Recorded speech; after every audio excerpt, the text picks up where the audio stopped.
Hi guys, my name is Umang, and I don't know how many people are going to watch this, but this is for myself. I have recently learned that I really love tennis and I should put it out there. So, the reason I'm doing this is primarily for myself, but if it helps others and is entertaining for people, hey, let's go! I have been watching tennis here and there, but it was never like a sport that I would be truly interested in until last year at the French Open when I watched Alcaraz and Sinner play, which was very interesting. And the story behind it was basically a few of my friends they watch the Grand Slams and they were discussing something on the group, and the only reason I watched that match was to diss them because they were supporting Alcaraz, and I really thought Sinner was a cool name. That's the only reason. And I started watching the match, which surprisingly was super interesting, and I think it was one of the best matches, period. So that really got me into watching, and I guess just supporting someone helps, and when you have someone supporting the other team, generally there is a rivalry. So I think that really got me into it, post which I decided to maybe a week 2 weeks later I joined a coaching center close to my house, and I started just playing. It is interesting. I used to play in school, but it was on and off. Just in school, man, it was like a 6 month, 1 year program, and I quit. I should have continued that, but I started this coaching here, and it was fun. It was a lot of fun. I started watching a lot more matches, including the ATP 250s, 500s, the Masters 1000s, and obviously the Grand Slams. I try and watch as much as possible. Is just some of the matches which happened last year, which is the U.S. Open, and recently was the Indian Wells and Miami. It's very tough to like wake up at 3 in the morning and watch it. So I watch all the highlights. I recently watched the Monte Carlo as well, and that was interesting. Something that excites me about watching the sport is the players, and how right now it's just two players on top, and the third player is basically I think like 5,000 points away. So these two players are dominating. Even though the third player Zverev is pretty good. Uh, After that, Djokovic still playing crazy. The guy is too good. Um, yeah, so just watching them play, the shots they play, the techniques they have, the strategies they do. I have again, I'm a noob, so I'm learning about basic strategies. My entire YouTube algorithm is all about tennis now, and I've seen like a channel where they show strategies of tennis, wherein how they play shots and why they play those shots. So hopefully I can cover that one of these days when I understand a little more. Um, I would also like to get into Indian tennis, which I think is still not on the map as much. There are a few players who are still grinding it out. Mm, but yeah, I think it's a slow game. So I'll start off with what I know right now, which is available, which is the ATP. WTA not as much. I just know the top two players, which are Sabalenka and Rybakina. I'm definitely messing up these words. What excites me about playing the sport is I just love it. It is one. It's a racket sport. I enjoy racket sports. It's a lot of fun to move around with it. Um, what excites me about uh, playing tennis is everything. Everything from your drills to your shots to techniques. I think it's just I've been playing now. It's been a couple of months that I've been playing this game, and I still think that every time I go, I forget something.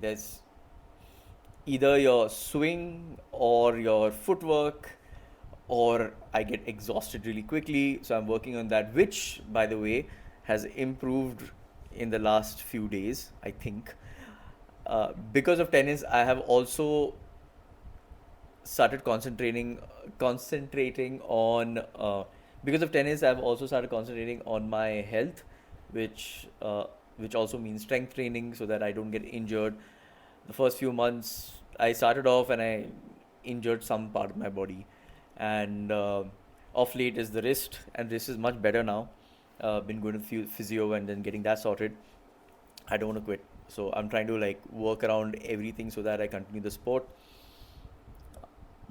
Yeah, that's one of the reasons that I wanted to start the podcast, is just talk about it, and it's it's basically for me, and if people enjoy it, great.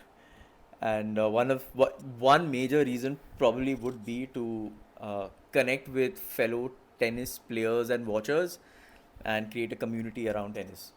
Even though I'm a noob, I am here to learn. So yeah, that's why I'm starting this. So before I end the video, I just want to just go through the matches and tournaments that I have already watched.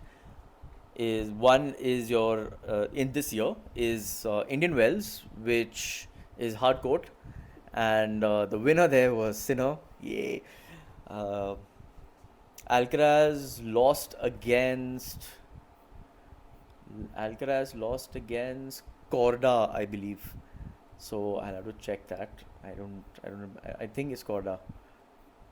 But oh no. Hmm. Uh yeah, oh Medvedev. Okay. Hmm. I'll have to check that. I'll have to check that. Daniel Medvedev.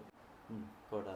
Okay. So before I end the video, I just want to talk about this year and the tournaments that I have watched, and one who is my favorite and who I think would be a good player now. I don't know. Again, it's a very noob way to talk about it, but this is what I feel. Let's go. So the first one that I watched was Indian Wells, and the match that was quite crazy was Alcaraz versus Medvedev, and Alcaraz lost that match, which in turn helped Sinner because Sinner won Indian Wells, which is insane. That guy has got back from the US Open like a crazy person. The second one was Miami Open, which is right after Indian Wells. Again, 1,000 points for each. So this Alcaraz lost against Corda, which did I again I did not expect that, but he was out, which gave way to Sinner, and he won the Miami Open as well, which is two opens, and it's called the Sunshine Double, which I learned while watching it. The last one is Monte Carlo, which I've been watching. It's quite recent, and it's a interesting change of pace. I felt that the hard courts were quite fast, and Monte Carlo is clay. I think it's the first clay tournament of the season, and it was quite interesting because a lot of them I don't think it's fast because of I guess the rough surface. So there's a lot of strategies, a lot of drop shots, a lot of serve and volley. It is quite interesting to watch strategies by these guys. And the final was very interesting. It's Sinner and it was Sinner and Alcaraz, and Sinner won that as well, which is insane because it's three in a row right now. The next match is I haven't watched the WTA as much, but I think Sabalenka beat Coco in the finals.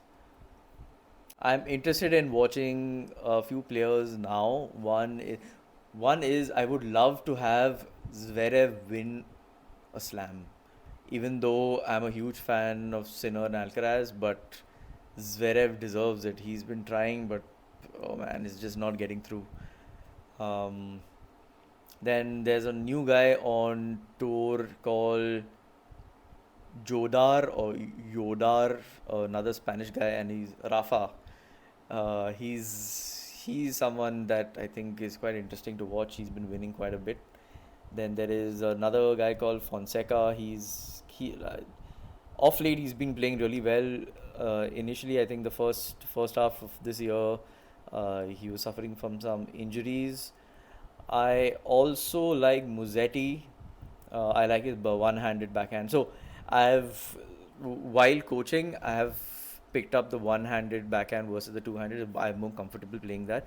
It's just a little more tougher, but I I like playing that more than a two-handed. So I try and watch these players, Muzetti or Tsitsipas, Wawrinka, and of course, the god of everyone, Federer. Um, so yeah, so that's about it. I guess it's the first video, and I hope I get to make a few more of these and talk about matches that are happening this year and learn more about tennis and talk to myself about this. Yeah, cheers, guys. I'll see you soon.